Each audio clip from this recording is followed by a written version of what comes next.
Karena ini urgensinya berubah, Pak. Kalau dulu 2016 ada POJK 1 2016 itu 2016 kalau saya nggak salah.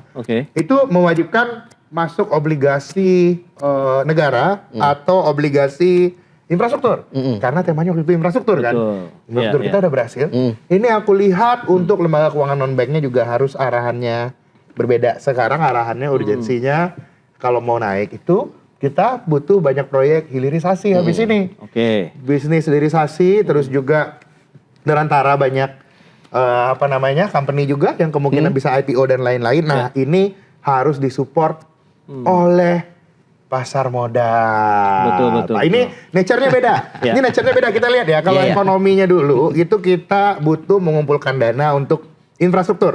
Sekarang beda, kita akan mulai industrialisasi. Kalau dulu memang itu bond base, sekarang pertumbuhan modalnya itu dibutuhkan equity base. Nah, ini aku lihat bukan hanya dari bursa efeknya, OJK juga harus berubah. OJK-nya harus inline dengan target pertumbuhan 8%. Visinya harus sesuai. Kira-kira gitu. Sebelum kita berlanjut, aus nggak? Aus, Pak. Aus. Boleh sih, mau ambil dulu ya. Oh, ada. Mau Siap. Boleh. Lanjutkan dulu aja. Iya, boleh. Nah, ini mau tanya nih, Mas Fahrul. Kira-kira kalau memang free float tadi jadi kan, kemudian ini dampaknya buat emiten, perusahaan-perusahaan yang terkena dengan kewajiban ataupun nanti ada aturan free float jadi bertambah ini gimana sih? Seperti apa? Kalau aku lihatnya kebijakannya harus kita lihat ini nggak retroaktif ya. Jadi kalau yang sebelumnya harus kita bagi nih antara yang mau masuk IPO baru harus 15%. Langsung tuh. Langsung yang baru. Tapi kalau yang sudah lama itu harus diberikan tahapan. Tahapan antara dia mau memberikan free float atau enggak, dan harus disiapkan insentifnya, Pak. Kalau seandainya dia mau nggak naikin free float, bisa aja. Bisa aja. Kalau sekarang kan kalau listing kan pajaknya turun, Pak. PPh badannya turun. Ya udah hilangin aja.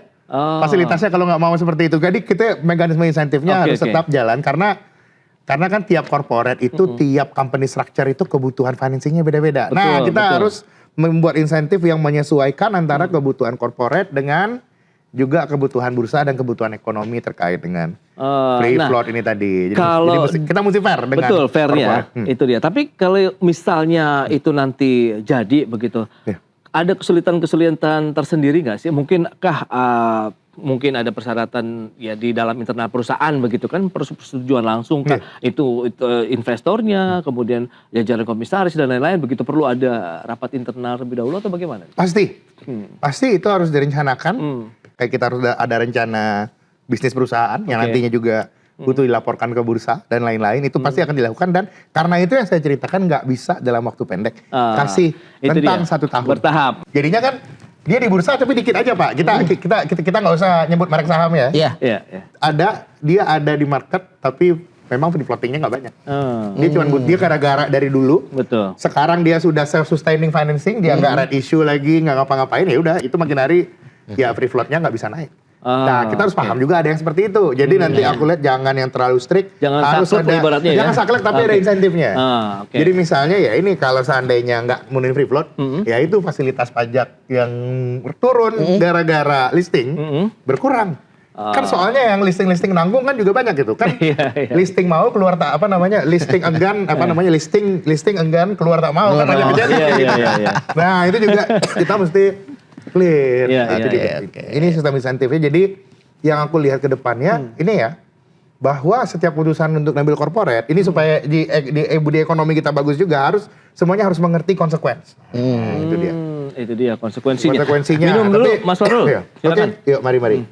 Itu dia mau. Jadi memang agak cukup bertahap kalau misalnya tadi yang sudah dilakukan ya terkait dengan free float, tapi memang harus terus-menerus dilakukan. Kemudian bagaimana upaya-upaya informasi yang terus-menerus juga disampaikan. Mungkin pendampingan juga ya dari sisi regulator ya terhadap perusahaan-perusahaan yang dengan adanya perubahan free float ini begitu, sehingga mereka aware-nya juga makin tinggi begitu kan. Tapi itu selain itu juga kita juga membutuhkan sebuah ketegasan juga dong. Artinya kalau misalkan ada pelanggaran atau ada salah satu data yang salah dikit, harusnya diberikan teguran minimal kan. Nah, ini makanya saatnya mungkin dengan kejadian kemarin MSCI yang tiba-tiba memberikan pengumuman yang cukup membebani pasar kemarin. Nah, kita harus siap-siap nih segala sanksi atau teguran itu harus juga dilaksanakan. Jangan tiba-tiba.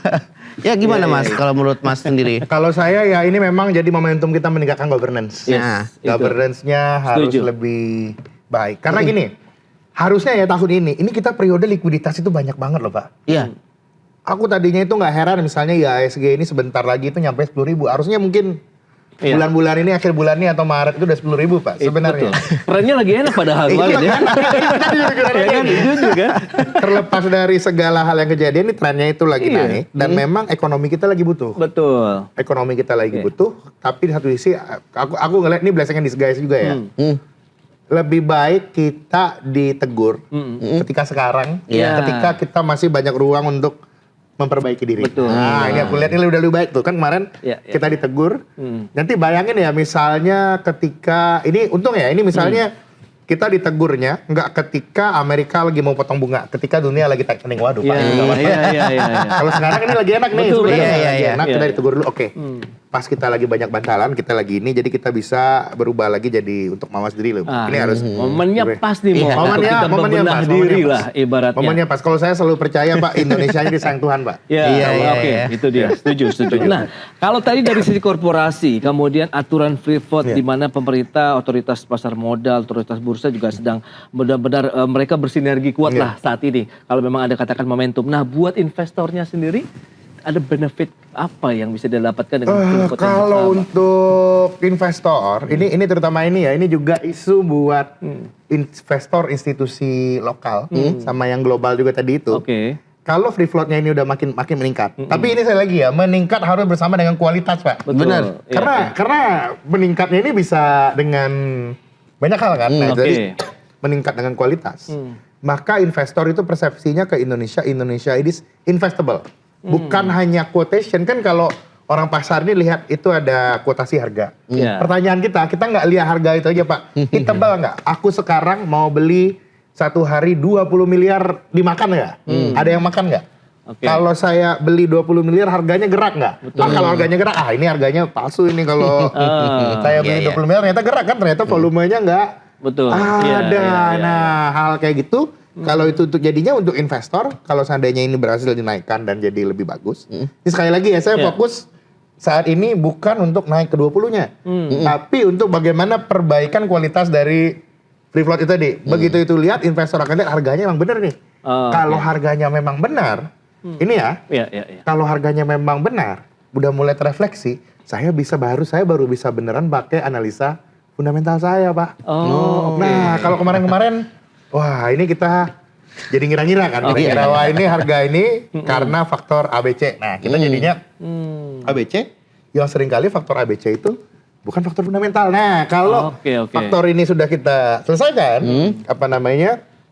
ketidakimbangan likuiditas dan juga soal free float tadi udah jelas, harganya benar-benar mencerminkan, kita baru bisa, nah ini nih, bursa baru bisa melihat investor itu lihat lagi fundamental saham.